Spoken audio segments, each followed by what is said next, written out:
coming to the next part of our meeting.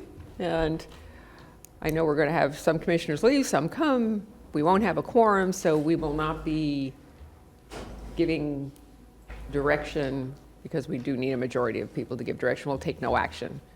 And this is a workshop, so we also will be taking no comment cards. Thank you. Thank you.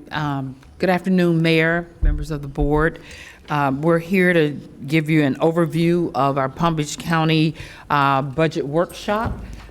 You gave us direction at our last meeting regarding our strategic priorities. So today we're going to talk about our 2025 budget overview. We'll also talk about fiscal year 26 budget projection. We'll also look at our debt overview and then our capital improvement program.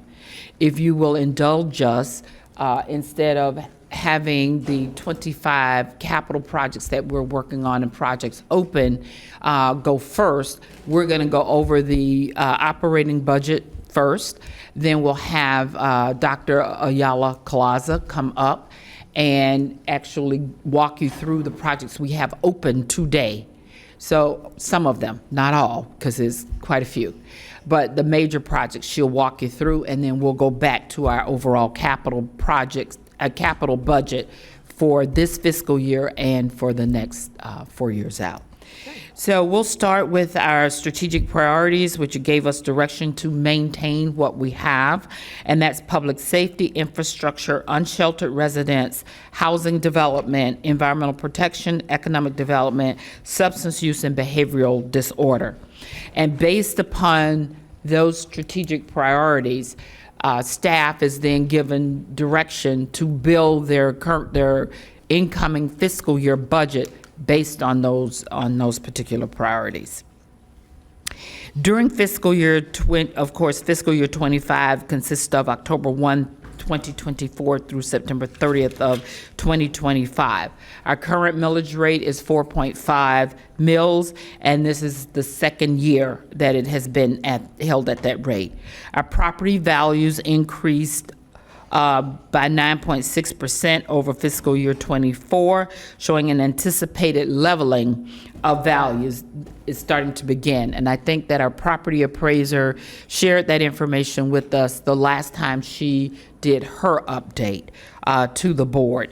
So we are looking at a leveling. We were in double-digit figures when it came to property values increase. We're beginning to see that is no longer the case. But before you go on, even though the value is leveling, we're still, for those that are homesteaded, this really isn't part of the equation. That is correct. You're capped at 3% depending upon. So it's not like we're collecting 9.6% more. And I think that's a reminder for everybody, is we're not collecting 9.6% more. No. Because we have That's the property values. The property values increased 9.6%. Right. But because we have homesteaded caps, we must abide by those homesteaded caps. Our total gross budget is $9.1 billion, of which $2.4 billion, or 26.2%, is the general fund. Also, it includes the 6% across the board pay to maintain competitive salaries, because we are losing excellent employees to higher paying jobs, sometimes less responsibility, and it's also a recruitment challenge that we face. When we look at our countywide operating millage on the next page 6, 1 mill is equal to $1 per 1,000 taxable value. And what I've shown on the graph, it reflects per chapter 200 in the Florida statutes, our Avalon millage for county and dependent district is capped at 10 mills. Palm Beach County is at 4.5. We're nowhere near the 10 mills. Our countywide taxable value and property tax history is reflected in this chart as well. And this is one of my favorite charts, just to outline the fact that we cannot necessarily predict property values, And starting back in 92, we show where property values increase, reached the peak, and then a drastic drop. We, of course, are starting to move forward on increased values again after the crash, but we're also tracking our millage rate. And so for a period of time, we were tracking at 4.6, 4.5, and we were dropping the millage rate as property values increased. But when property values crashed, we had to come and raise the millage more than it was ever raised. We maintained that 4.7815 for roughly about 11 years, and then the board started to, based upon values coming back, decrease the millage rate. What is a fund? Because we're constantly asked that because we refer to funds. The various funds make up our total budget. For governmental funds, we talk about the general fund, special revenue funds, debt service, capital project funds. So those particular funds are all our capital funds. You have the greatest flexibility in the general fund. The capital projects fund are normally projects when they're funded, you've already committed to, and we may not have completed the project within a year or two. The debt service is what we take out and pay first thing besides the CRAs. Special revenue funds are for special things. We can only expend the funds for the purpose in which they were collected. And again, as I stated, general fund is the most flexible. The proprietary funds are our enterprise funds and our internal service funds. They're primarily WUD because that comes from charges, our building fund, along with the airport. I'm going to now turn it over to Lisa because the board did give us direction to come up with a software that could be interactive online, and we have that, and it's full of information. So I'm going to turn it over to Lisa Masters, who is our budget director. Lisa. Good afternoon, everyone. If you'll allow me, I'm going to start with, this is our main Palm Beach County website, and I wanted to show that we highlight our budget website right here on our main page in the little box that has all the most important information. So when you click on that, that takes you to, we've already updated it for 2026, so you can see that this is where we're going to post all of our documents for the 2026 budget. It's kind of blank right now because today's the first day. So what I'm going to do is I'm going to go back to the main budget page. And on this page, you can see we have all of the annual budgets from all the way back to 2007 and our capital budgets, as well as our capital project status reports. So all of this information is available to you, to the public, to anyone who goes to our website. So if I go to the 2025 website, you will see this is a complete website. All of the information is here. All of the backup from all of the meetings we had last year is here. We are also required to post right here our line item budgets. That is required per Florida statute, which we do. These are, each report's about 1,000 pages that has every single line that is in the budget, split up by revenues and expense. This year we added a report. We normally just posted it by in numerical order. Now we've added it by department. So there's multiple ways you can see this. In order to help you understand these reports, we've added two reports that have the fund list that tells you the funds and what department each fund is with, and the department codes and which department the codes represent. We also post our final budget fact sheet, which is a one-page sheet. I know most of you have seen it. You've handed it out. We post our budget in brief, which is a 10-page, really short version of the budget. We don't have the final publication yet, but we'll bring those to you when it's ready, and our annual budget document. But what I really wanted to show you was our digital budget book. We implemented this last year. It was the first year we did it. And this is a more interactive version of our budget document. So these are all the different sections in the budget document. And I'm not going to go through everything. You guys can look at this at your leisure. But there's the different sections, the introduction, an overview, the sources of funds, which is all of the revenues, the uses of funds, which is all of the expenses, some other information that's important in the budget. Then we have a section for departments where every department is broken out. We have a section for capital improvements, which that's a really exciting development this year that I'm excited to tell you about.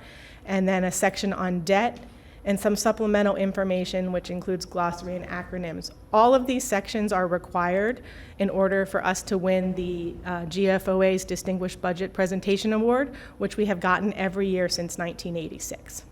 So now I'm going to go into the details.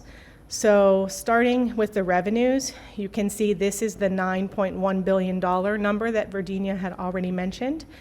And this is a chart that shows, you know, where we've been, and some historical actuals and budget numbers. If you scroll down here, it shows all the different types of revenues, and it explains what's included in each type. And down here is the chart that breaks it out, and you can see how much is each type of revenue.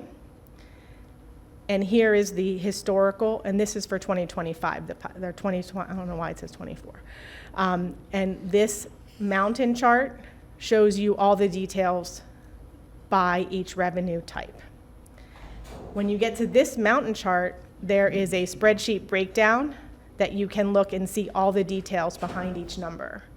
So the property taxes was $2 billion.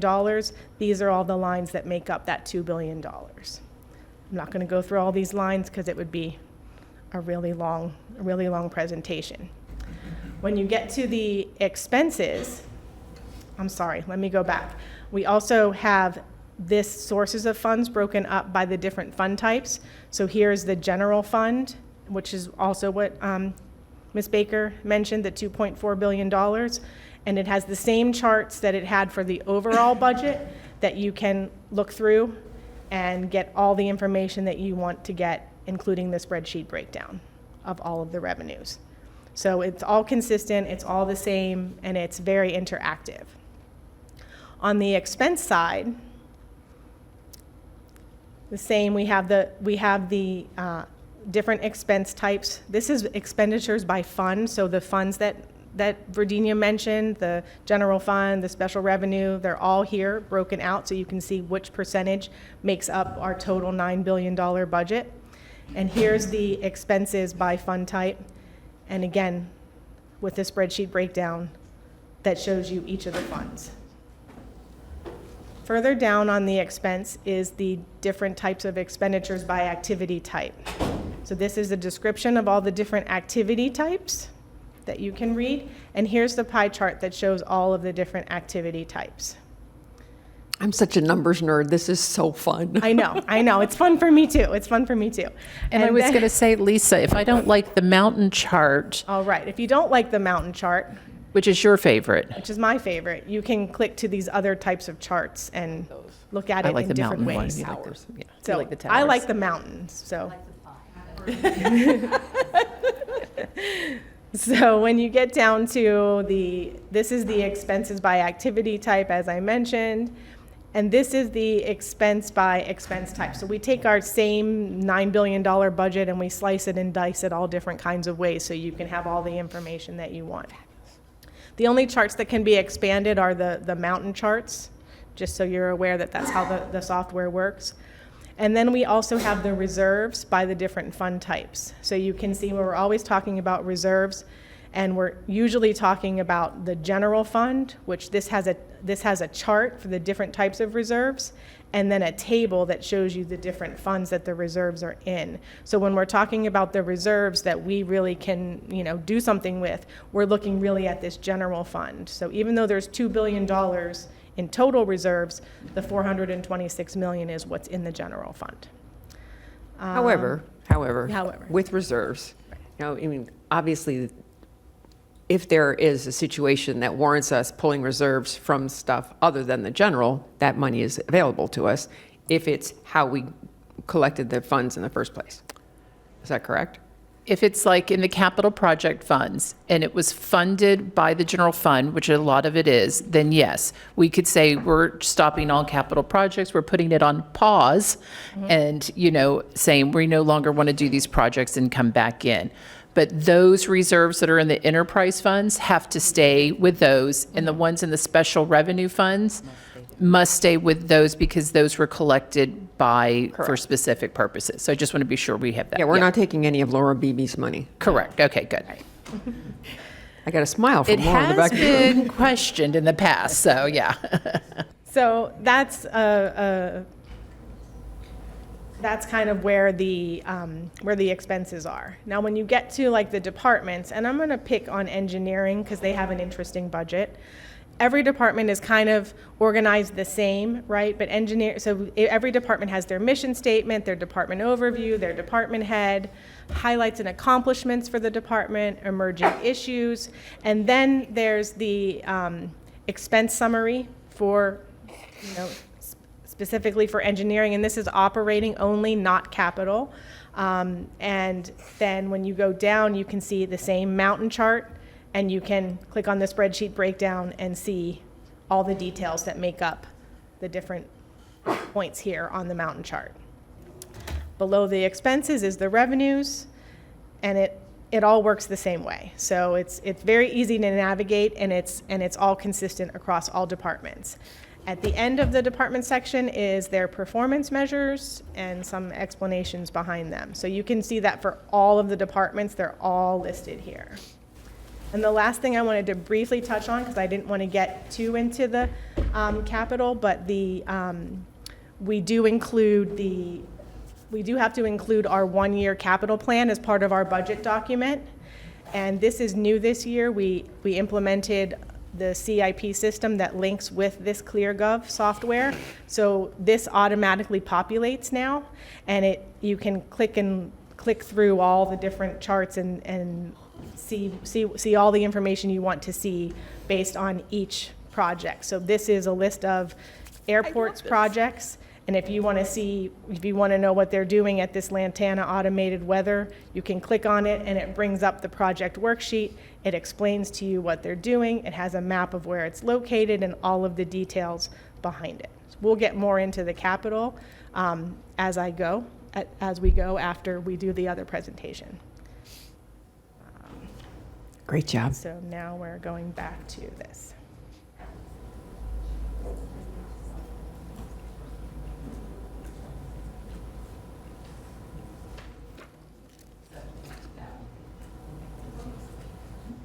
$17, $18, or $19?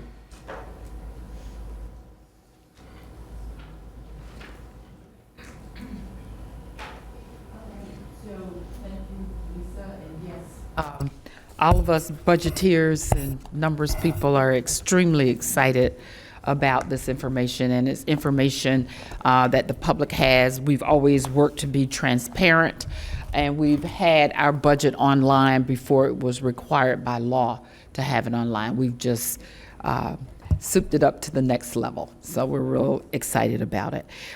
This next slide just simply reflects the general fund expense history so that you can see how we've grown over the years. We've grown the sheriff, other constitutional officers. Our debt service is starting. We're predicting it's going to continue to come down until we issue more bonds, if that is the desire of the board. Our capital projects have definitely increased. And again, we're catching up with our infrastructure, so there is a need for that to occur. So just wanted to share that history with you. I also wanted to share the history on CRA payments by fiscal years. So yes, values are going up. They're going up in certain areas. Some of them are in CRAs. And as we know, any improvement in that CRA since the base year remains within the CRA. So we don't necessarily share in that revenue. Cumulative percentage increase. Hold on 1 second. Commissioner Sachs? I just have a question about, if we go back to the CRA. I love these screens. I don't have to use my glasses. Yeah.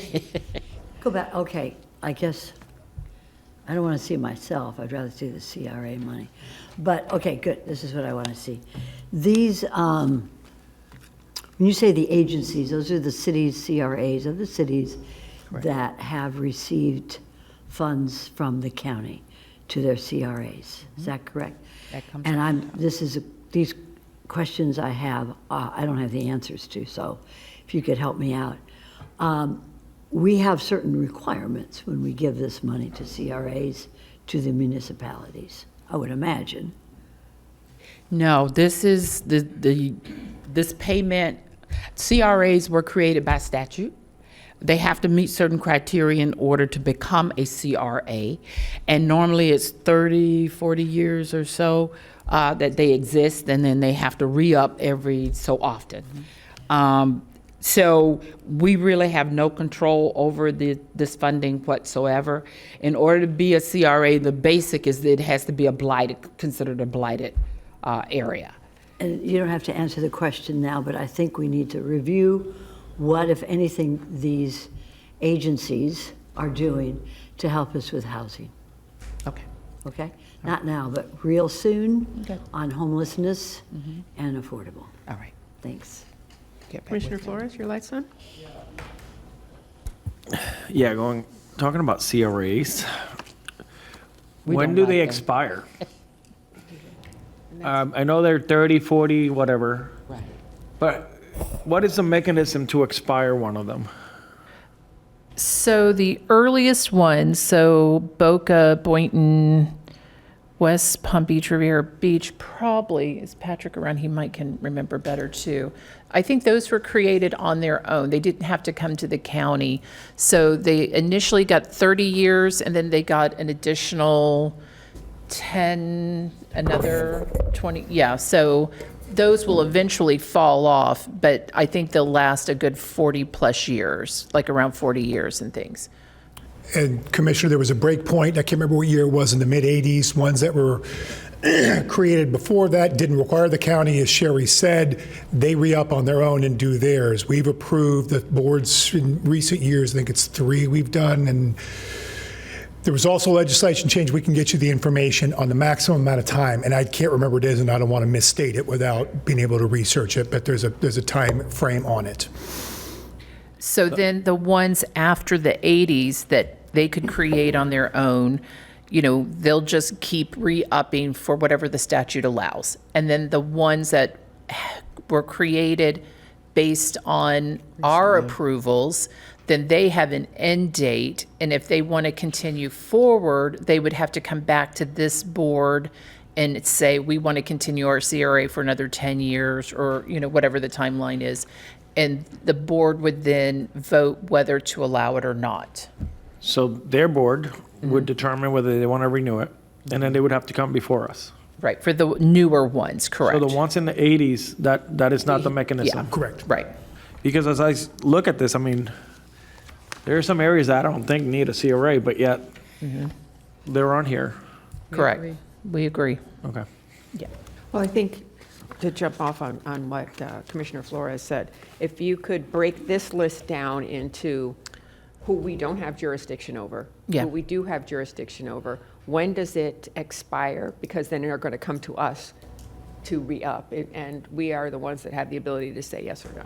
And what we have done with the more recent Lake Clark Shores and Palm Springs is we negotiated with theirs when we approved theirs so that they didn't get 100% of their TIF payments for the whole life of the CRA. So at certain points, we no longer give them all of our money. We brought it back. So we have tried to clean it up a little bit from that standpoint.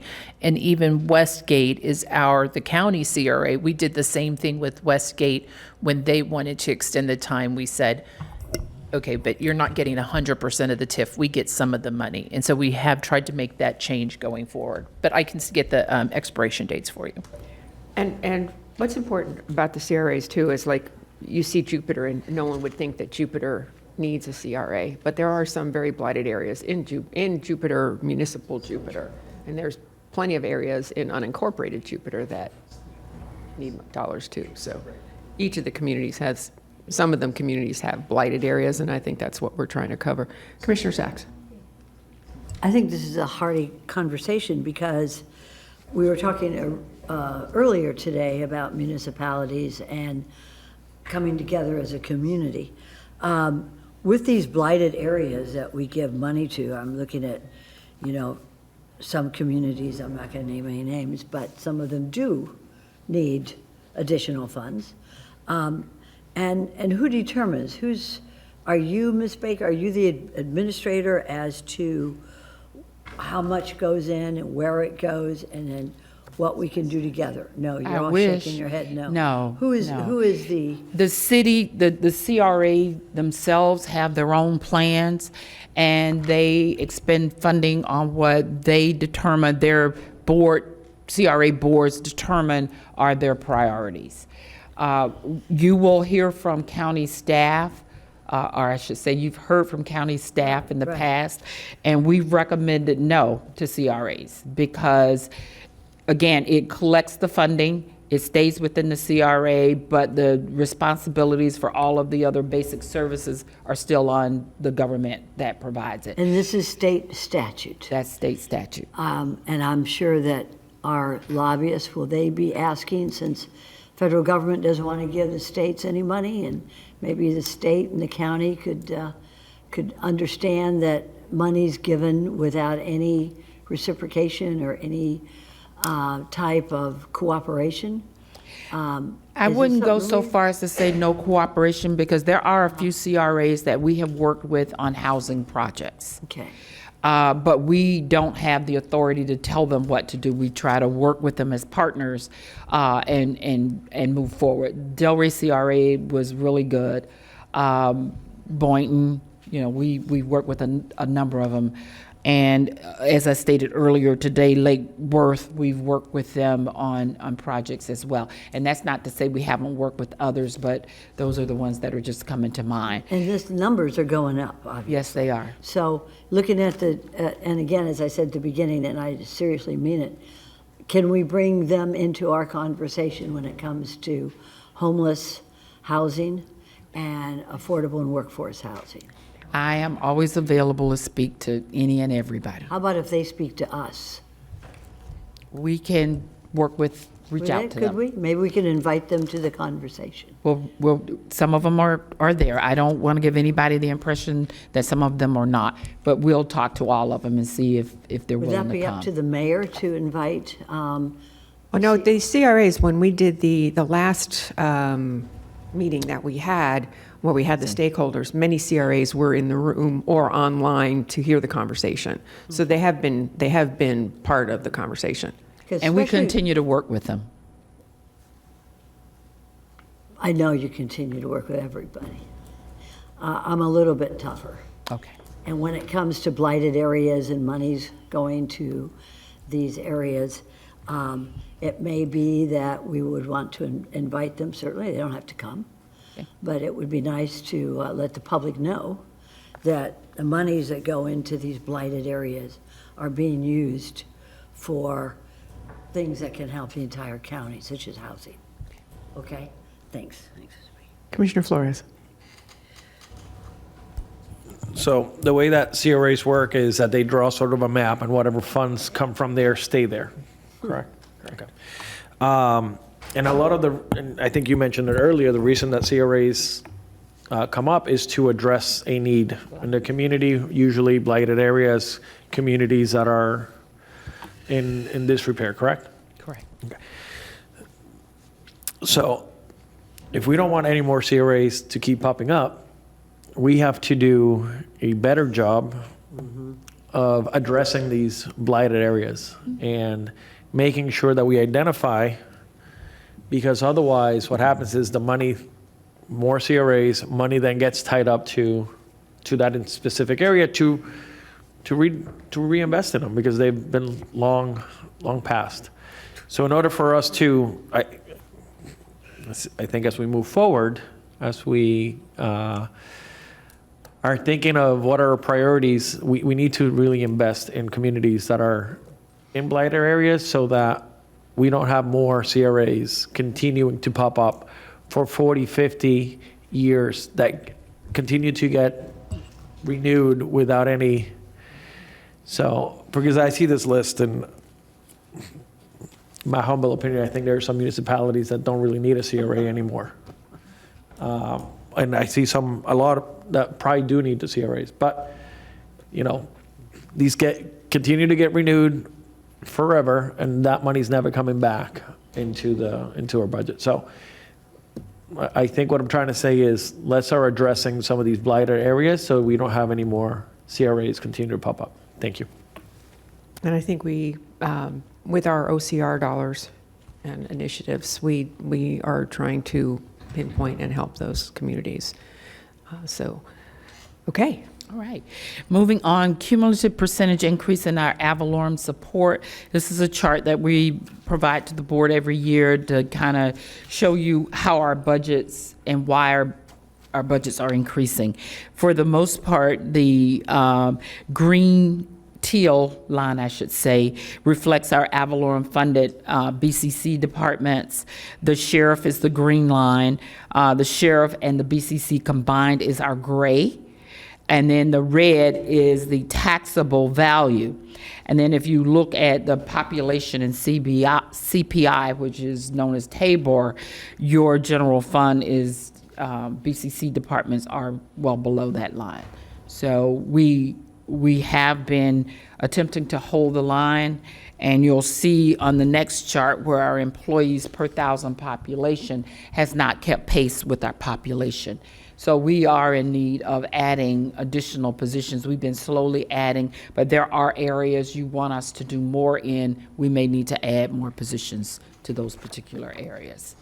And again, we talked about a little earlier how we've got to remain competitive when it comes to our salaries and our benefits so that we can recruit more people to the county and fill some of the vacancies that we have. General fund, fund balance history. Again, we're looking at, for our fund balance, a lot of that is our reserves as well as capital projects that we didn't spend in one year and we're rolling over, and it's reflected on the revenue side for fund balance. Okay. So we just wanted to point a few additional charts out to you as part of the budget, because we're always talking fund balance. On the revenue side, we're talking positions, how many positions are filled, what we need in order to continue to look at our budget, and then also general fund expense, and the fact that as we continue to grow and cost increases, we're going to need to increase our budget. So that's the 25 look. We're starting to develop our 2020. Virginia, can I just, I'm sorry. I just wondered why we have the fund balance and it says FY23. That's for September 30th, 2023. That's our most recent annual report. And the 2024 is currently being prepared by the clerk's office, which is updated and issued in March. And then that's when this slide gets updated. So everybody in the country is required to, well, in the state of Florida is required to have it done by the end of March. So I just wanted to point that out. Sorry. Thank you. And that's the time we come before the board for mid-year adjustments to clean up each fund. And most of the time we clean up those funds. Any excess revenue or fund balance, I should say, remaining goes to the bottom line and it goes into reserves. That may not be the case this year. We're dealing with unanticipated or unexpected costs, such as for POTUS. But that's something that we'll be bringing back to the board. Okay, for 2026, I've outlined our meeting dates. We've already talked about our strategic planning workshop. You've given us direction. Thank you very much. And today we're going over the budget, the capital workshop. And then we'll be back to you in June to talk about our initial budget workshop. By then, I will have submitted to you a balanced budget.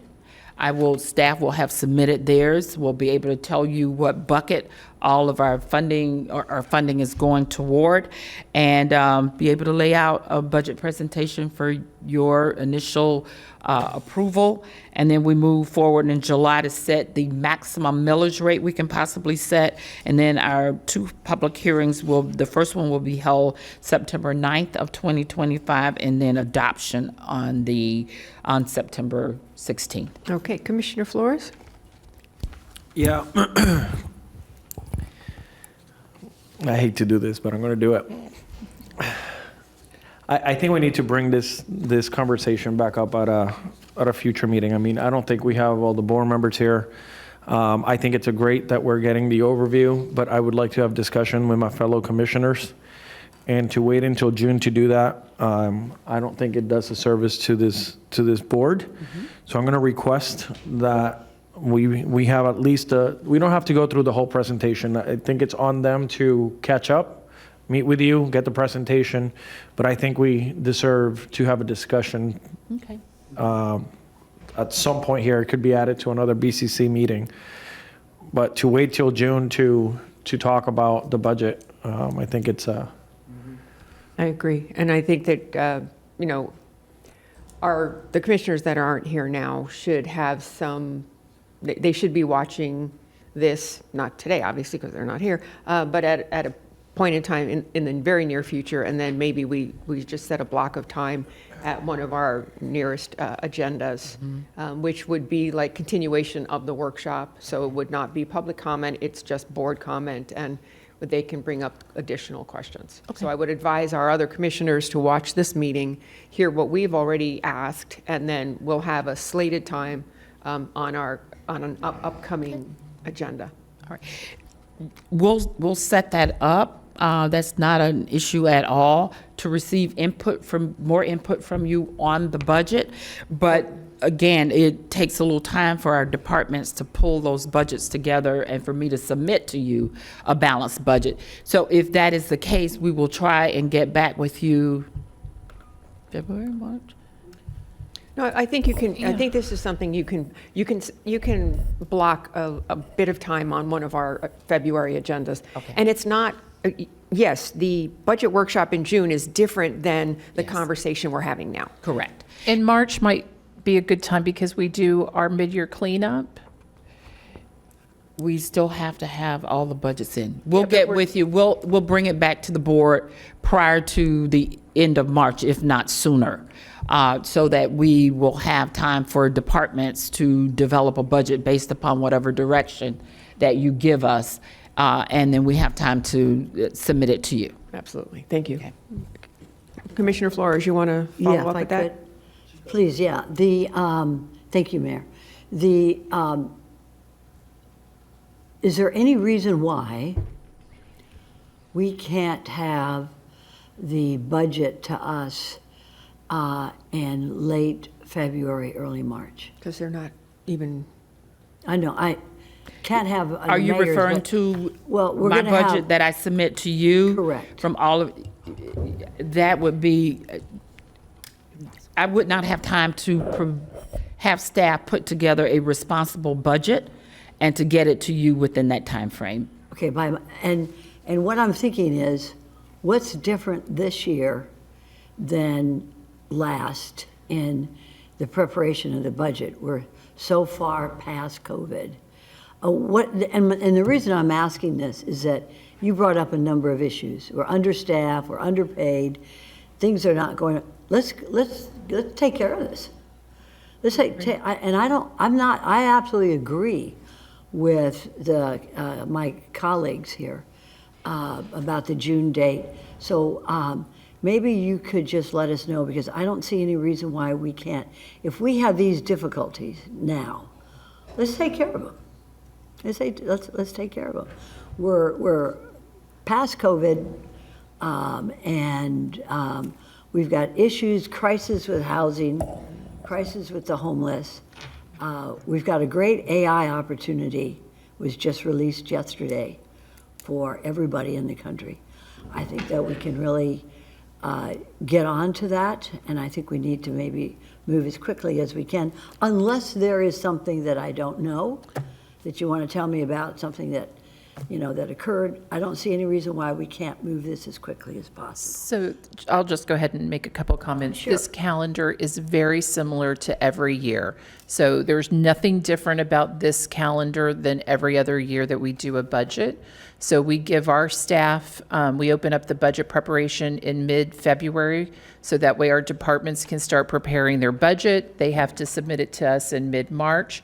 My staff goes through the entire budget, line by line. They work with the departments to make sure everything is balanced, that they included the basics of their budget and didn't forget to budget things. So there's a big review from our side. Departments have budget requests, that new things, and we meet with the county administrator in May to go through all those. And we don't even get our first estimate of what our property values are until the end of May. By June 1st, the property appraiser submits to us. So that's what kind of drives the calendar too, is that I don't have a good estimate of property values till June 1st. So anything that we would do is, my back of the napkin good guess of what I think values might be. And so we wait for those numbers, so that way we feel like we bring you the very best budget in June, because we have that first estimate from the property appraiser. She continues to work it through the month of June, and by July 1, she gives us the true estimate of our property values that we base the entire budget on. We can come back to you for further input before we finalize our budgets. And you actually have given us that through your strategic priorities. So if one is going to be more important than another, you've got 7 of them. They're very broad. And public safety is a lot that we deal with. That is fire rescue, that would be the sheriff. And now with additional costs with POTUS, that's a whole nother ballgame that we're going to have to address. And so then infrastructure, housing, the unsheltered. It's a number of factors that we're going to need to deal with. And as we've heard, the president is suspending certain grant funding. And so those we're going to be receiving some more information on.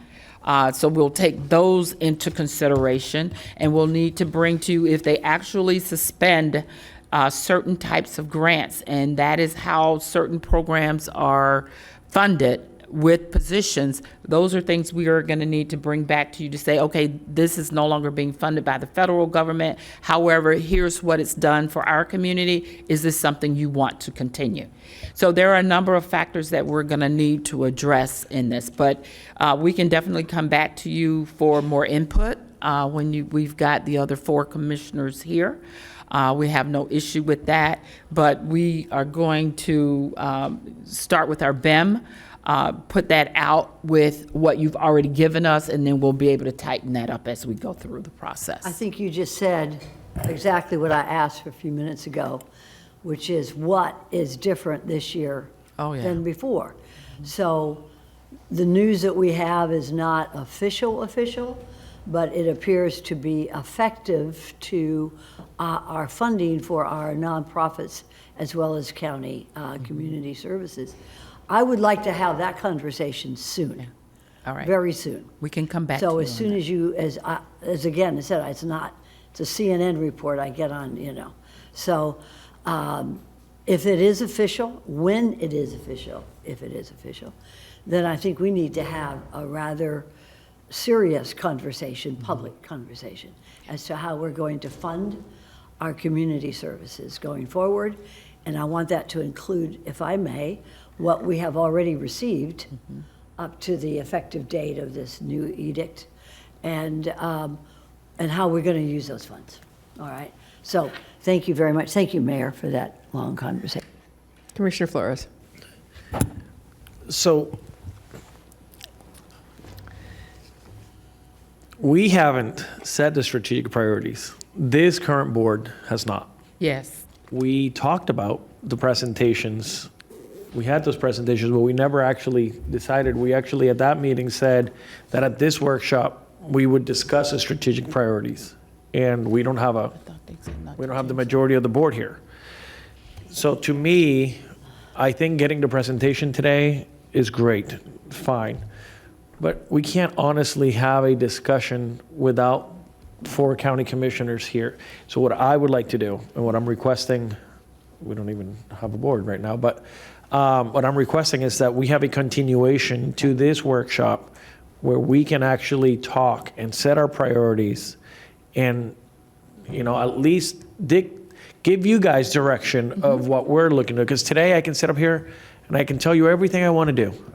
But at the end of the day, if I don't have my fellow commissioners, that's not going to happen. Right. So I want to have a discussion with them so that we give you guys direction. I think the presentation, I apologize that we don't have a quorum. I think that's a little bit more on us than on you guys. But what I would like to do is pick up this conversation at a later time where all of us are here and we can actually have a discussion. I don't need you guys to add any more, and maybe that's different than what Commissioner Sachs is saying. But what I would like to do is actually have the discussion with my other commissioners present, rather than today, the 3 of us tell you what we want, but yet the other 4 don't care what we said. Which is what I said earlier when I said, Exactly. let's go through the presentation. Let's make sure that the other 4 commissioners have watched the presentation. At the next board meeting, we set a chunk of time, and then they can hear our questions today. They can have their questions, maybe even have them submit their questions individually, so there's no sunshine, to you all, so that we know where the discussion is going to go. But again, as for the schedule and the June, the July, September, the 3 of us, we don't even have a quorum to say change it. So, and it is something, it's a schedule that you have adhered to for a very long time, and you have your timeframes that fit within it. And again, we have to wait for Dorothy to give us what dollars we may have. We may not have enough dollars. If we set a budget now and we don't have enough dollars, So if you don't mind, why don't we just let the presentation take place? We will, obviously, we're still going to have questions. But let's go ahead and continue and see where we go from here. But thank you for putting this together. It's unfortunate that we don't have a quorum, that we don't have a full board. But for those of us that are here and us budget nerds, I'm really looking forward to it. So. Okay. Well, we'll definitely set aside a block of time to come back and receive additional input from the board on priorities, et cetera, et cetera. And we'll be doing that sooner rather than later because our budgets are built upon the direction that you give us. Correct. We looked at our 25 through 29 projections on the revenue side as well as the appropriation. We actually reflect the projected revenue that we will receive and appropriations, not only from BCC departments, but our other constitutional reserves, et cetera. And as we look at it for 2026, if we keep the current millage rate, we always show deficits going out. But I don't submit to you a deficit budget, I submit to you a balanced budget. But this is just to give you an indication that if we change the millage, if we go to rollback with a maximum millage rate with a simple majority vote, we'd have to decrease, in one year we would increase, but in other years we would decrease. So that just gives you a flavor of what the next 5 years may look like. But we have the same conversation every year. Every year. So we just want to lay that out. And you've shown a deficit every year. That's since correct. I've been sitting here, since Commissioner Sachs and I have been sitting here. So, Absolutely. It just turns out that it doesn't turn out that way. Well, it doesn't, But because someday it might. Yeah, but we also make sure I give you a balanced budget, which is my job to do, but looking at it. Other considerations, as I talked about, POTUS security costs not included in our projections. We're looking at approximately 35 to 40 million per year. We don't know because the Secret Service kind of dictates how we handle things, and we work with the sheriff in order to make sure that funding is there. We're asking the federal government for reimbursement during the POTUS, President Trump's first 4 years, ultimately, we were reimbursed all of our cost. It usually lags a year behind. This time it's a little different because it is not just because he's the president, but his candidacy as well as president-elect is not in the actual language. But we're working with our delegation, Mr. Von Lauren and Ed Chase are working to see if we can't get that language modified so that it covers that particular cost.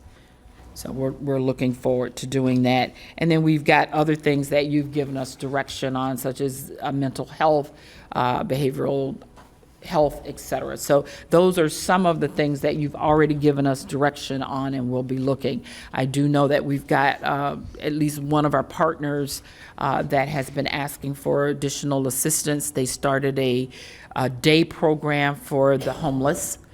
So I do know she's asked for funding.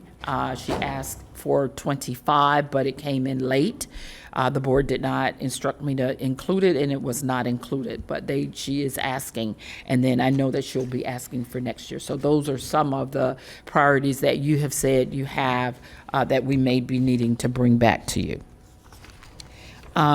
Debt service, we're looking at our general obligation bonds, our non-avalorum bonds, which is really just all other revenues besides your your avalorum funds, and then revenue bonds, and those are for our water utilities and airport bonds. So it just reflects what we have outstanding.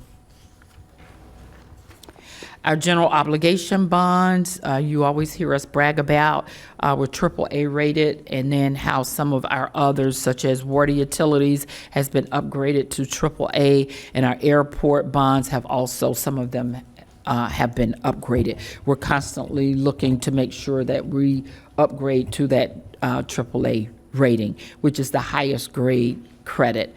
And then we don't fall below the very high grade. And so we're very proud of that. We work diligently at keeping in that. General obligations bonds, as we all know, they're voted. The referendums, the voters vote to tax themselves. One example, most recently, is our housing bond. It's backed by the credit and taxing power of the county. It's county-wide. Debt service is funded in a separate millage rate line item, so it doesn't go against our 10 mil cap. And then bond proceeds must be used for a paramount public purpose.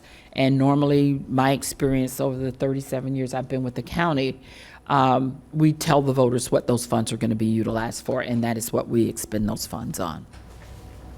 On the next page, it just kind of gives you a little more detail of our bonded debt and our bonded ratings. Our current outstanding GO bonds, I'm not going to read all of this, but looking at it, you can see bottom line, we've got some capacity in here, and we also have our maturity dates for those bonds.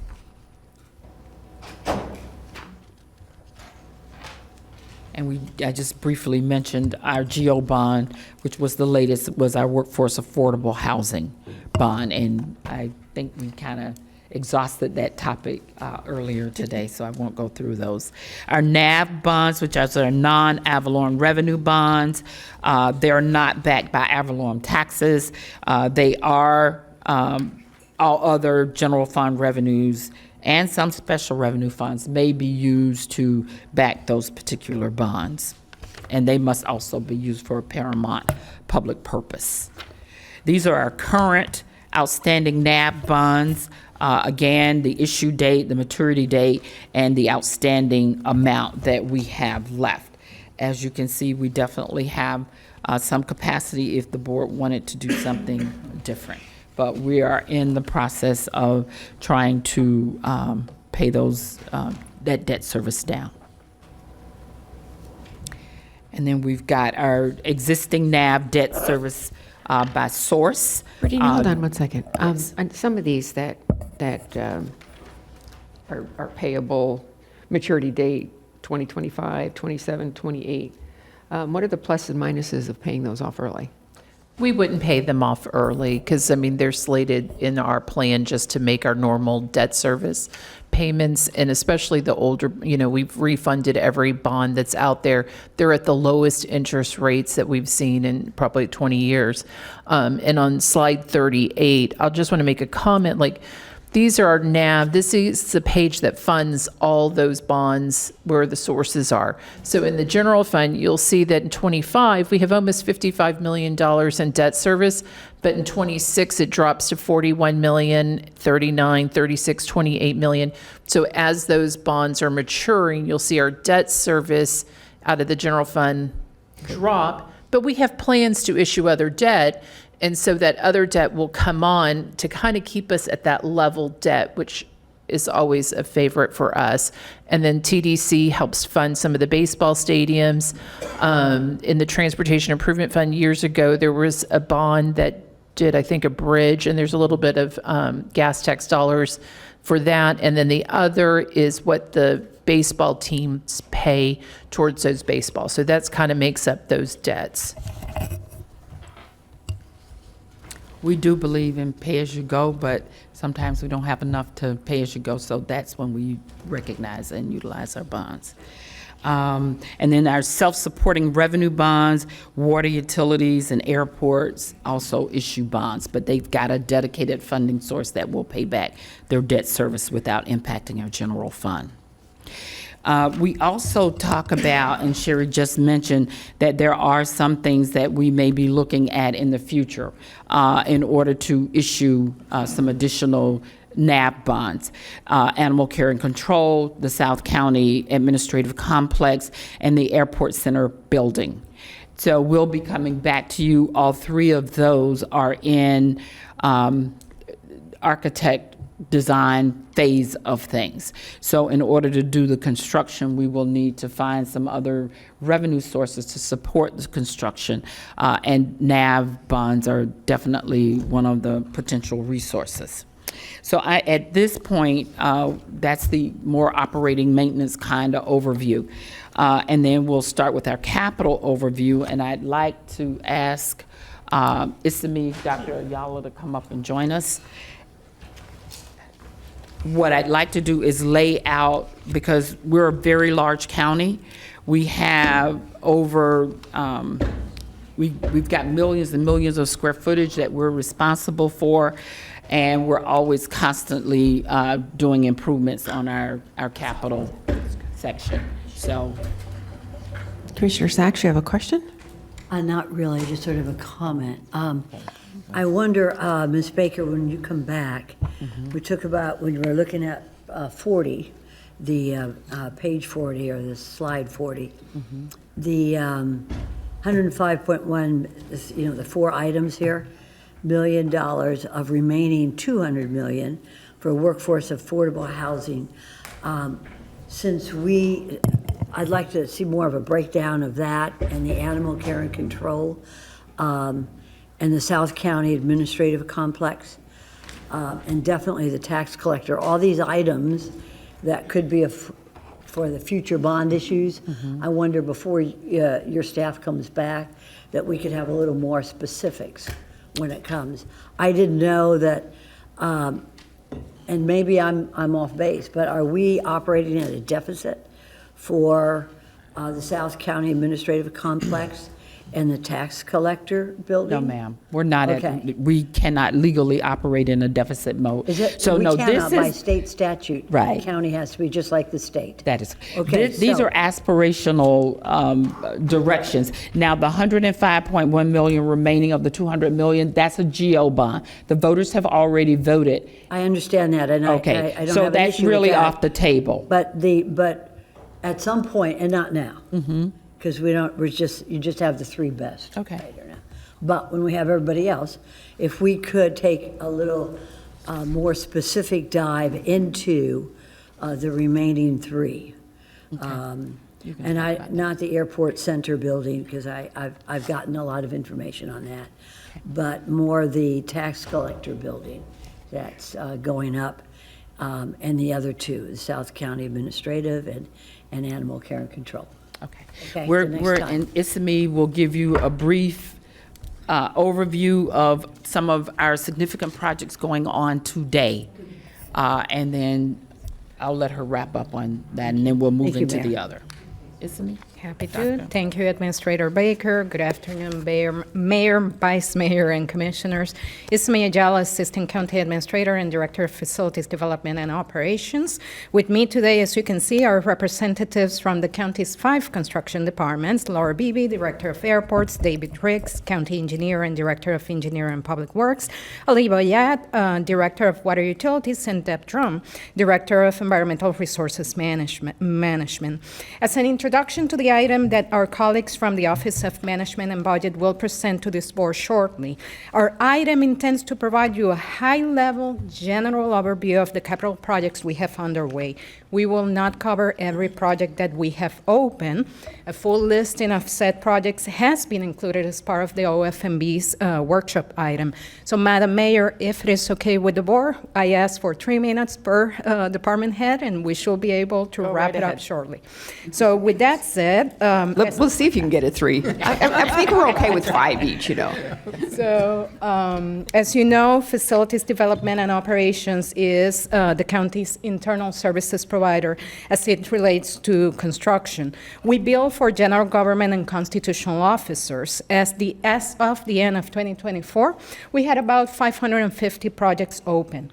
Our recent accomplishments include Fire Station 40, the new Supervisor of Elections facility, the Central County Housing Resource Center, commonly referred to as HRC2, the renovation of the PBSO headquarters building, transitional housing in the form of Prosperity Village cottage homes, and the recently inaugurated Canyon Branch Library. Following this board's direction, projects that we are currently working on, we are in the design phase for the new medical examiner's office, and so are we for Milani Park in the town of Highland Beach. We're working on the South County Administrative Complex, and we are also designing the main county courthouse build-out of the 7th and 8th floors. We're working with our partners at JSL in the renovation of the Roger Dean Chevrolet Stadium in Jupiter. We are designing the renovation and the expansion of the county's animal care and control facility on Belvedere Road, and we expect to have construction drawings this summer. The new facility for PBSO District 1 Marine Unit is approaching completion. We have a projected opening in the fall of this year. The connector between the county's Emergency Operations Center and the 4 Points building is under design, which will allow a more efficient operation during emergency events for staff to go from one side to the other. Construction of Phase 2 of the Canyon District Park is moving full steam ahead, and the same is true for Fire Station 49. On January 15, we had the groundbreaking ceremony for Fire Station 92 on Lyons Road, which is also close to the new facility being built for the county's Mosquito Control Division. The 2300 Business Center expansion project is in design and will house the building division along with support functions. Fire Station 24 in Westgate is also under design. And so it is the new Community Services Building, which will be sited at the county's 45th Street complex, which in turn will facilitate construction of the campus by Vanderbilt University. The request for proposals for the construction of Brooks Subdivision in Riviera Beach has been advertised, and we look forward bringing a new development contract for approval by this board in the coming months. And last but not least, we have construction of the Mac Bernard Neighborhood Center that is proceeding as per schedule. This concludes FDO's overview, and please allow me to introduce David for engineering's overview. Sure, go right ahead. Hold on. What's that? Before we move, I think it's slide number 6. Milani Park. Back to slide 6. I have more questions than I have answers. Yeah. And I really want to, at some point, be able to pull this project and do a presentation. I feel like this is a moving thing here. I heard that there is some Yes, archaeological findings or something that we're now not going to design. No, that is not correct. I am You see what I happy- mean? I have more questions than I have answers. Understood. So I would like to have a discussion at some point so that I can get my answers to that specific question, to that specific project. I understand that it used to be 180 parking spaces, then it dropped, then it went back to 100. The town of Highland Beach is not happy. I just want to have the discussion. Commissioner, would you like me to schedule a briefing with you to walk you over the project? wanna have or it are up you here. looking- Not a problem. Okay. Thank you. We will schedule We will something. schedule it for the next meeting because we're on a tight time frame in which the city issued. We've been working with the district commissioner very, very closely Good. on this and working with our board to keep them apprised of what's going on. If we slow down, we're going to miss the deadlines and they will kill the project. That is not the intent. Our board gave us direction to move on this project. We are moving on this project. We're happy to sit down with you to go through it. It has been discussed by not only this board, but other previous boards. And we can turn around and bring this back to you at our next meeting next Tuesday. That would be But great. if we miss time, it will kill the project. And we've invested significant time and money, and the district commissioner is kept abreast. She's in our meetings, and she wants this project, this board gave us direction to move forward on the project. Right. So I think this was decided prior to me, yeah. but I'm getting tons of emails. Understand. So I want to make sure that we get an opportunity to discuss it. Yes, sir. So for We'll- next meeting We'll would bring be it back great. Tuesday. Thank you. Commissioner Sachs, would you like a Yeah, comment? thank you, thank you. Could we have all parties here when we have this open discussion? Absolutely. Okay, thank you. Well, when I say Let all me- parties, I mean, if there's, this is so compli, this has become a family event. I just want all the family here when we discuss it, not just Palm Beach team, but if we could have the family, if we could have the city, if we could, whoever it is involved with this, should be here because it's going to be, and I applaud Commissioner Flores because I think it should be open, and I look forward to that. This will be on a noticed agenda, correct? It will be on the next agenda. It So- will be but on it will be Tuesday. noticed. Oh, yes, absolutely. Okay. Thank you, Absolutely. Mayor, thank you. Madam Mayor, may I add something on that comment regarding Milani Park, just for context? Milani Park is under development, under a historical development order that was approved, and after the county issued the notice of intent to resume development, which occurred April of last year, we got 2 years to complete the sign. If we don't meet that deadline, we lose the development order. It's a fatal deadline. And I'm emphasizing that because we're full steam ahead based on direction that this board, prior board, provided us in May of last year. So we have archaeology studies completed, basically, and they are on site as we're designing. We are approaching the first deliverable from the design team so that we can meet that schedule. Everything's happening in a very fast pace because that's what the development order ambition. Sure. I'm going to tell you where I'm heading with this, so that when we discuss it next meeting, we know what we're talking about. I don't want this to be a private park for just, and I know what you're going to say. I'm just saying, I want to make sure that this is to service all of Palm Beach County. So if it's going to be a project that we are going to fund and that we're going to move forward with, is to serve all of Palm Beach County. That is correct. And that's where my focus is on this particular park. And I see a budget of $6 million, and I am asking myself, is that truly a large enough park to service all of our community? I don't want this to be a private park for Highland Beach. And my people want to go to the beach too. So it can't be a private park, and that's what I want to make sure that doesn't turn into. I look forward to providing a presentation on Tuesday, but with that said, let me assure you right now that the design of that park includes 100 parking spaces, which is what is approved under the development order. We cannot provide one less, we cannot provide one more, because it was determined about 15, 20 years ago by means of a stipulated settlement agreement between the county and the town. So we have a very clear site plan that we are abiding by in the design. Through recent years, or throughout the years actually, there has been ask from the surrounding community for all parking spaces to be eliminated, which will then turn it into quote-unquote a private park. And the direction we received from the board and what the stipulated settlement agreement says is 100 spaces on the west parcel, and then on the east parcel is basically the area where the trails and the lifeguard tower and all the amenities are. And we're fully utilizing both parcels that are under the settlement agreement. We're bringing it on Tuesday. Just as an aside, the board was really clear on making this a park for everyone, not just a small group of people, because the county itself has limited public parks along the waterways here, along the ocean. And this is not one that we wanted to change. And, you know, we are abiding by the stipulations of the city. And if we make any changes to that, we have a possibility of probably losing the project. So if we abide by what the city has said, cross our T's and dot our I's, we will have a park that everyone and anyone can go to.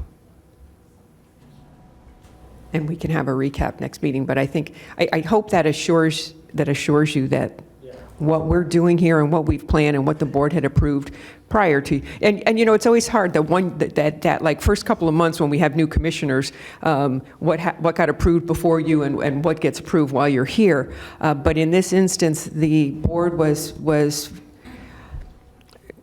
consensus was, this is a park for everyone. This is not going to be sold to be condos.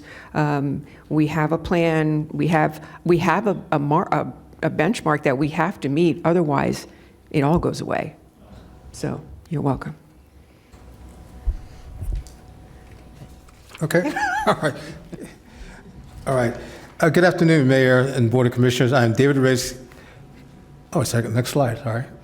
I'm David Riggs, Director of Engineering Public Works Department. We have nearly 400 active projects through several divisions. Construction coordination handles major projects that are under construction. Road and Bridge handles major maintenance projects. Roadway production handles the planning and design of major projects. Traffic handles the signal projects. This is a major rehab for Donald Ross Bridge, such as the interior components, such as the pistons, which move the bridge sections. As a side note, we had a bridge outage on George Bush Bridge. The bridge is now open. It was open like 5 days early. It was supposed to be a week. Now it's only 3 days. Great work by the staff. This is new bridge and signal for 6th Avenue with buffer bike lanes, guardrails, and new stormwater management system. This is the first ever separated bike lane project by the county with a grant from the Transportation Planning Agency and will be completed next month, the length of it 3.8 miles. This is a widening project from Clipmore Avenue and Atlantic Avenue. This is a widening project along Seminole Pratt from Orange Avenue to the intersection at North Lake. Completion is spring of 2026. We have 2 projects to widen 60th Avenue from Seminole Pratt to 120th. This is a project to narrow a segment along Westgate from 5 lanes to 3 lanes. Completion is next month. This is a project to install flashing yellow lights at 28 locations due to a recent federal grant. We have several future signal projects. We have several future stormwater projects. Stormwater is a big subject, and we also have here's another list of stormwater projects. And then we have a long list of resurfacing projects. Some are with our regular ad valorem, also with our infrastructure sales tax. And here's some more resurfacing projects. I will now turn over to Deb Drum, the Director of Environmental Resources Management. Thank you. Thank you. Good afternoon. currently has 7 capital projects going to construction in 2025, with another 8 in some phase of planning and design. utilizes 3 contracting mechanisms: project-specific invitation for bids, also known as IFBs, annual contracts for construction, and Consultants Competitive Negotiation Act, more commonly known around the halls as CCNA, contracts for professional services. The South Lake Worth Inlet Phase 1 construction contract was awarded on January 7th, just a couple weeks ago, 2025, and includes the hydraulic dredging of the inlet sand trap and pumping the beach-compatible sand onto the beach south of the inlet. This project is a recurring maintenance project, which occurs every 6 to 8 years as a recommended strategy in the state-adopted inlet management plan to mitigate inlet-induced erosion and stabilize beaches downdrift of the inlet. Project partners on this $1.7 million project are the Florida Department of Environmental Protection, the Florida Inland Navigation District, and the City of Boynton Beach. The next 2 projects are smaller invitation for bids, or IFB projects, to construct public use facilities on 2 of our natural areas. The Limestone Creek project consists of the replacement of an existing boardwalk, shade shelter, and fishing pier. And the Lake Park Scrub project will construct a parking lot, American with Disabilities Act, or ADA trail, and covered observation platform. And introducing the first public use facilities on that natural area will satisfy a condition of the Florida Communities Trust Grant that supported the acquisition of this property. And finally, the next 4 projects are being contracted through annual construction contracts. Both the Singer Island and Coral Cove Dune restoration projects are to address erosion that was initiated by Hurricane Milton and has been exacerbated by high seas during this winter season. Construction is commencing now on Singer Island, and upon completion, that team will move to Coral Cove. The restored dunes offered storm protection to upland infrastructure going into the hurricane season, as well as sea turtle nesting habitat. FEMA and FDEP reimbursement funds are being pursued for these projects. The multi-use trail resurfacing and fencing projects are part of a cyclical maintenance and security efforts within our natural areas. And now I'll pass it to Ali Bayet. He'll provide an overview of our Water Utilities Department's efforts. Thank you very much. I think it's on, right? So water utilities, we do have a lot of projects. The reason being, we're the 3rd largest water utility in the state of Florida. And there's a big number of the project at the bottom, 143, but I selected 8 projects to go through. The first one on the next slide is expansion of our water treatment plant 2. It does says District 3, but it actually serves most of the districts. The project as of now is estimated to be about $165 million. And we're going to bring the first phase of the design to the board next week. Next project going to be our famous Green Cave Phase 2, the state-of-the-art facility that is going to be the first one actually on the east coast of the United States. I think you all been over there for the groundbreaking. We have another 18 months till finish the project, so you will all see it. One thing that I forgot to mention, all of our projects are being funded through the utility enterprise funding or the state grants. Specifically for Green Cave, we are about $22 million from non-utility funds for this project. The next one going to be the expansion of our Plant 11. This is the only plant that we have on the west side, perhaps one of the best RO plants in the state of Florida, again, already in operation, but we need to have some redundancy and expansions, and that's what that project is about. The next one is our Broward, Palm Beach County / Broward Reclaim partnership with the Reclaim Water project is on the schedule. It's about $55 million partnership with the Broward County being paid by the Broward County. Next one is one of the stations that we have that's actually completed. We just got to substantial completion. We are upgrading our sewer systems. Some of the areas are getting old, 30s, 40s, 50 years, of the system. So we're keeping up with the maintenance, and this one is a great example of that type of work. Next one, just again, another great example in District 6, mainly in Glades area. We are rehabbing our sewer system over there as well to making sure that reduction of the I&I and lowering, the cost of the future maintenance. Next one is actually for the Pahokee wastewater facility. This project is about $9.9 million as of now, and I'm happy to say that the entire project got funded by the state. Yay.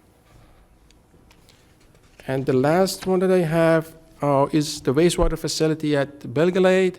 The same thing for this project, the whole $12.9 million. We were negotiating with the state, and we got approval for the entire project cost.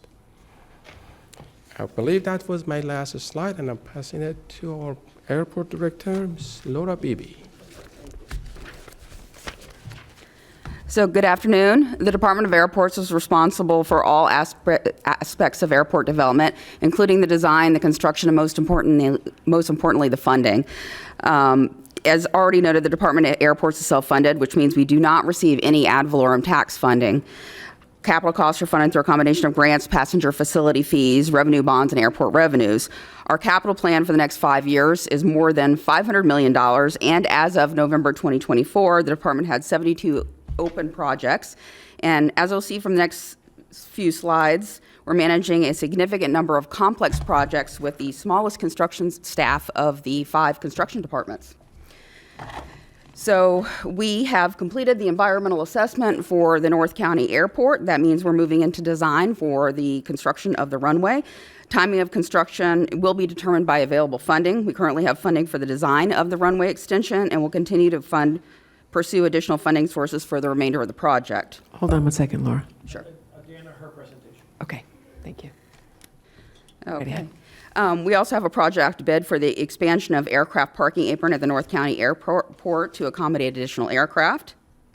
And the one that I've talked about a lot, we'll be starting the final phase of the Concourse B project, which will provide 2 new gates, expanded hold room seating, concession spaces, and this project's anticipated to be completed in 2028. We're also replacing our aircraft rescue and firefighting station and revenue control buildings at PBI, which supports our parking facilities. The construction contracts are anticipated to be presented to the board in the late spring or early summer. And we're also working on a secure connector between the concourses A, B, and C. The PBI terminal was designed in the 1980s prior to implementation of stricter airport security rules, which means a large portion of our terminal space is located pre-security. Everybody wants to go post-security, so it's significantly underutilized. So this project will create this secure connector between the concourses to maximize that space between the concourses. And the first step is to replace the skylight.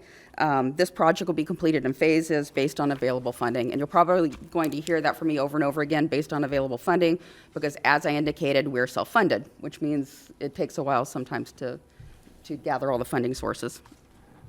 We're also in the process of completing a $41 million central airfield project at PBI, which provides for the rehabilitation and reconstruction of various airfield pavement at PBI. Due to the age of the PBI terminal, many of the building systems are at the end of their useful life, requiring replacement. This project is the first phase of a multi-phase project to upgrade aging electrical equipment. The PBI main terminal has been experiencing water intrusion. This project is allowing us to replace a portion of the main terminal roof, which used to be a parking deck. It should be completed this year. Instead of running on an aircraft's auxiliary power, the 400 hertz equipment provides power to an aircraft gate, which reduces noise emissions and conserves fuel.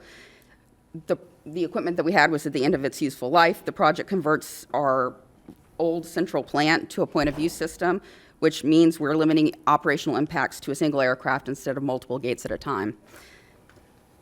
Preconditioned air, where they provide air conditioning at the aircraft gate when it's in use. PC Air was provided also through a central plant. This project provides for the installation of a new PC Air unit at each gate, eliminating a single point of failure.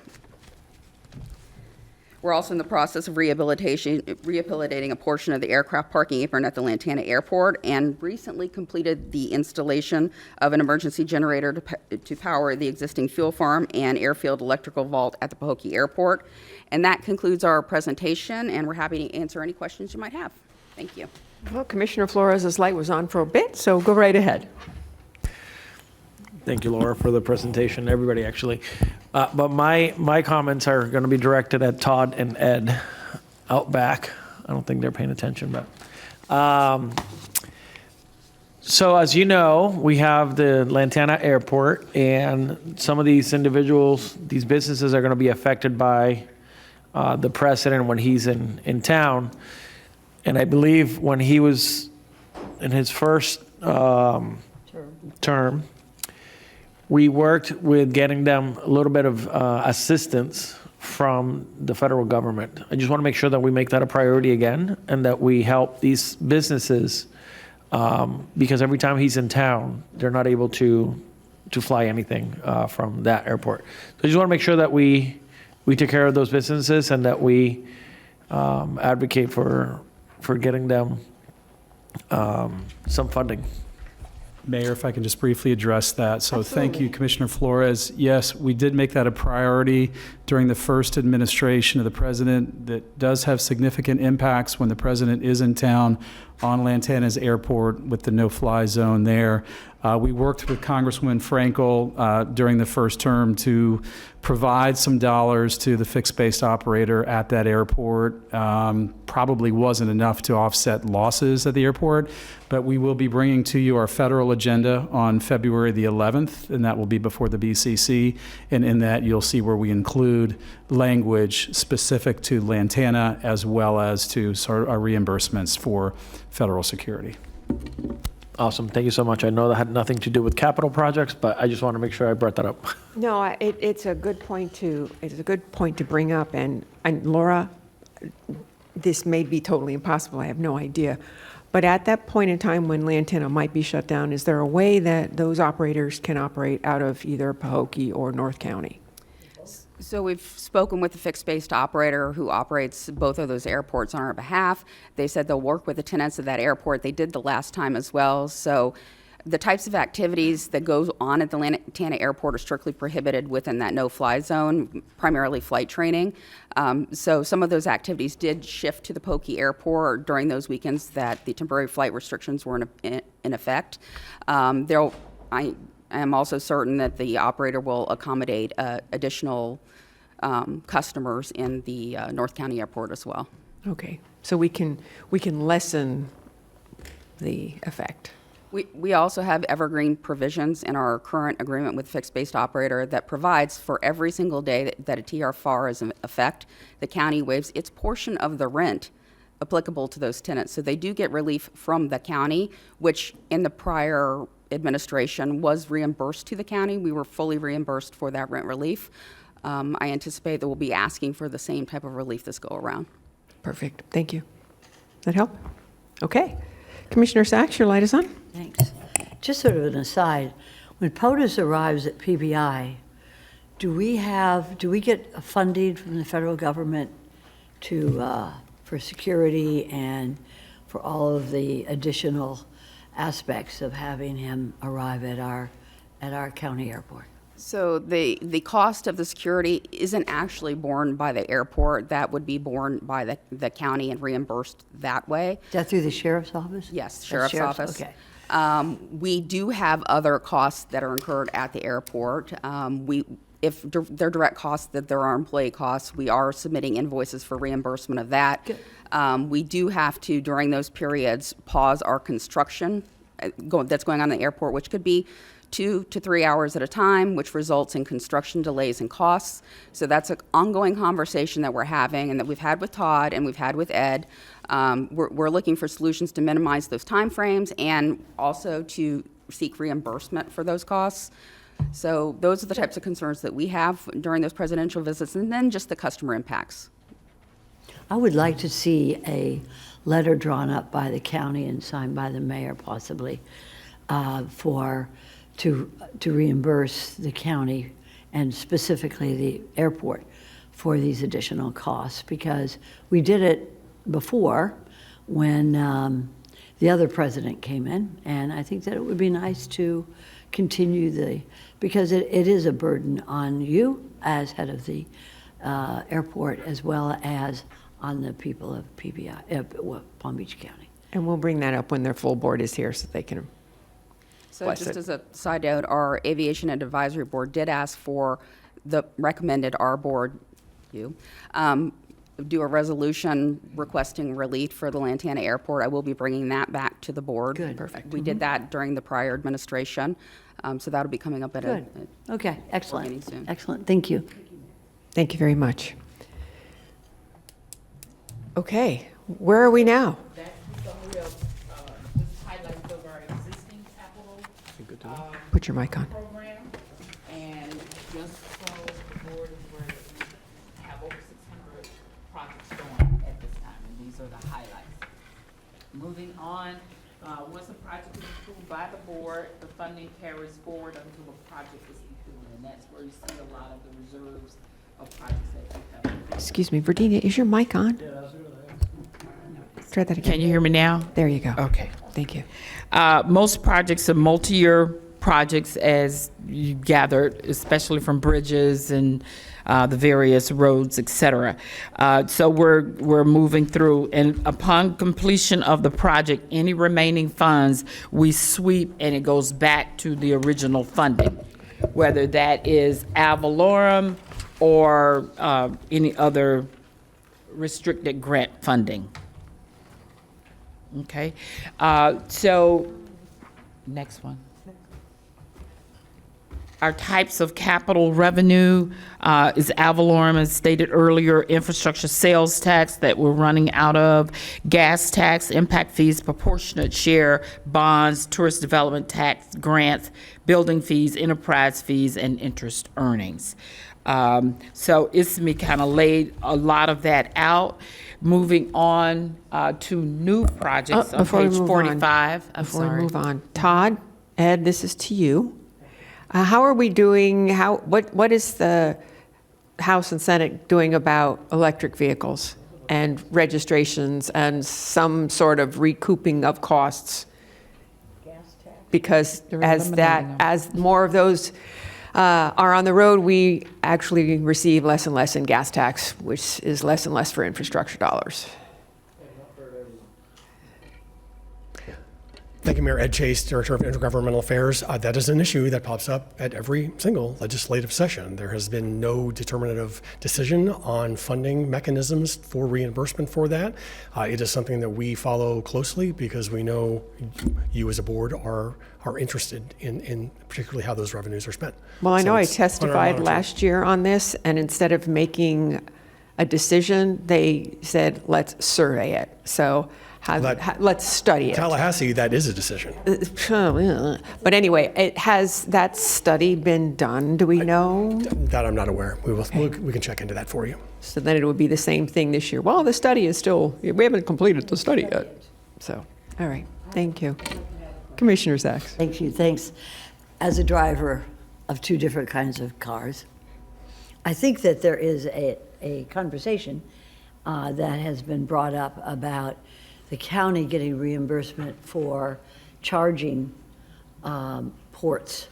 We have some in our garage. We don't have that many, but Tesla and other companies, ChargePoint, gets monies for people who charge their electric vehicles on these charge points. Do we get any funding? Do we get any piece of that from those charge points? And if not, can we look into that possibly? Other communities are doing it, and we actually have some in our employee garage. Also, there are probably some in the garage at the convention center.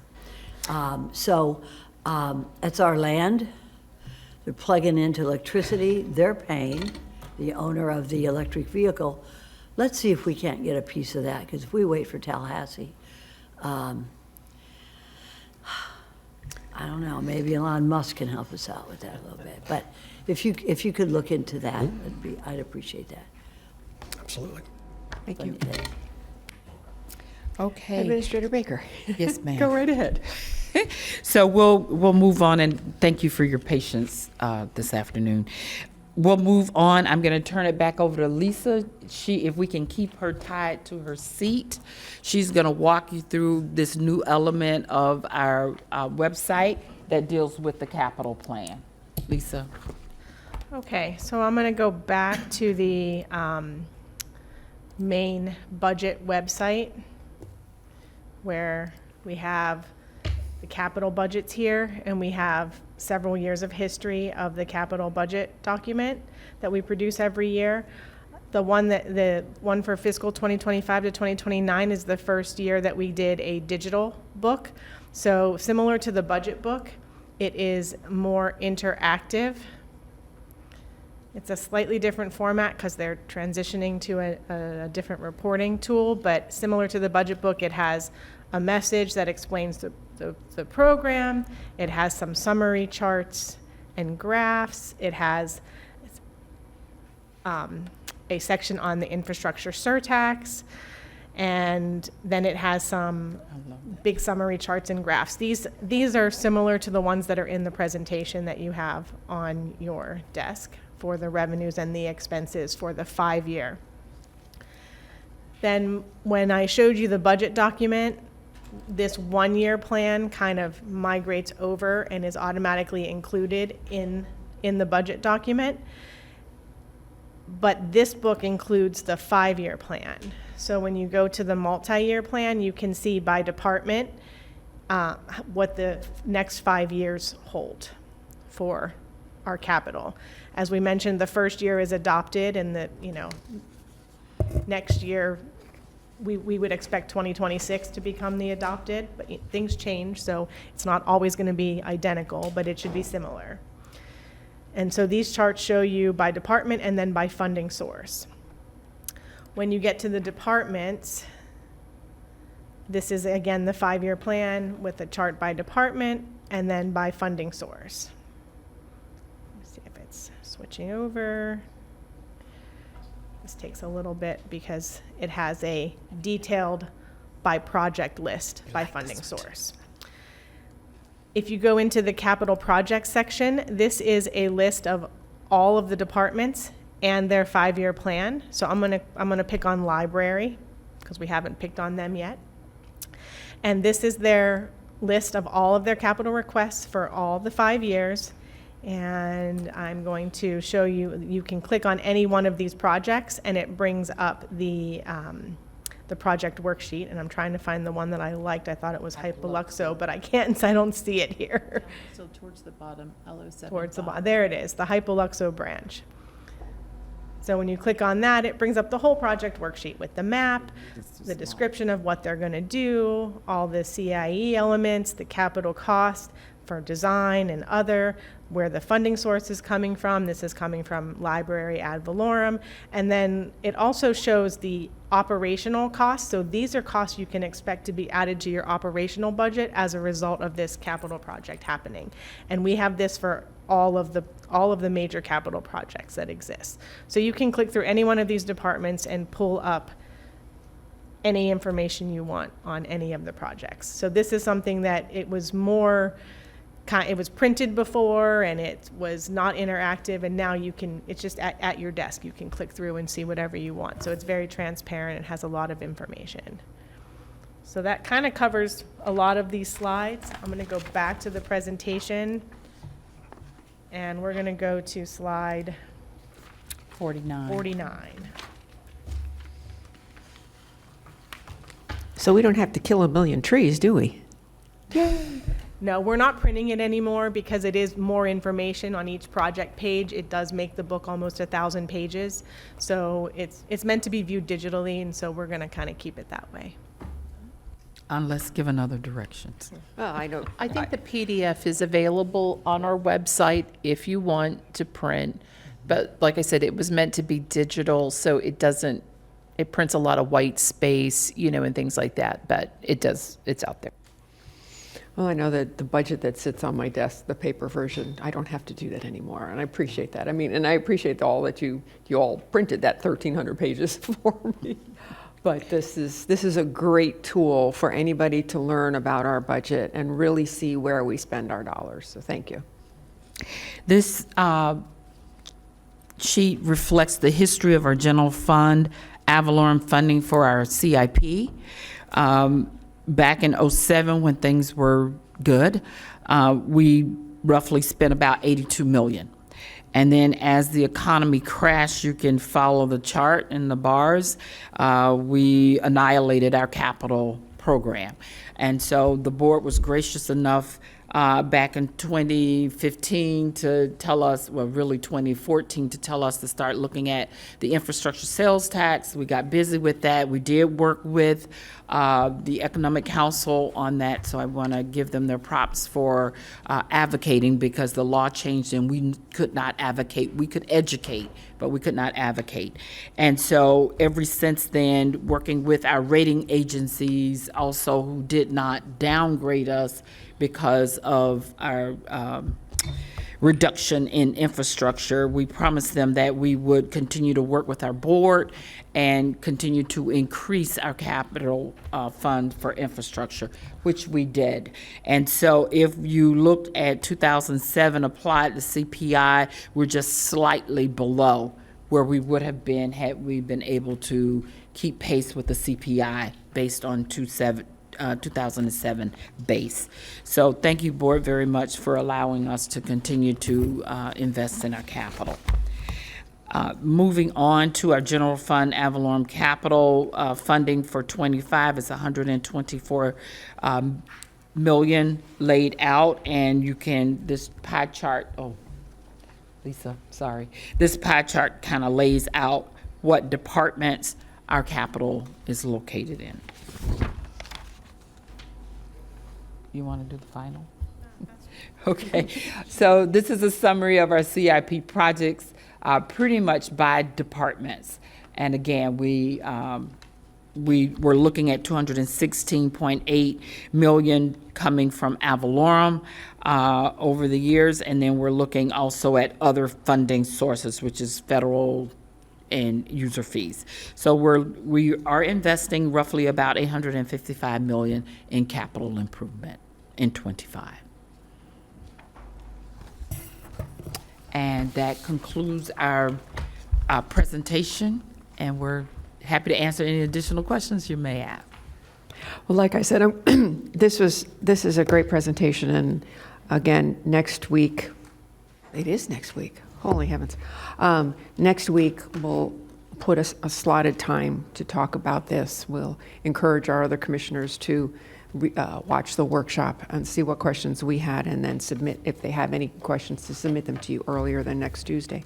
But it is a great presentation. By the way, we really do appreciate having the monitors up here. It makes it so much easier for us to actually see the numbers. Much appreciated.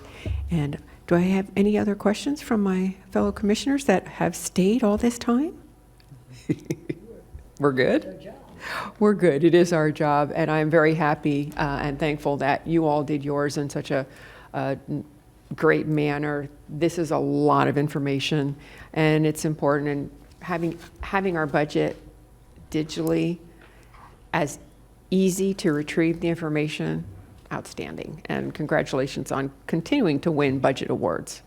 So, Thank you. With that, it's 3:28, and we are adjourned, unless anybody has any comments. We're adjourned. Thank you. Thank you.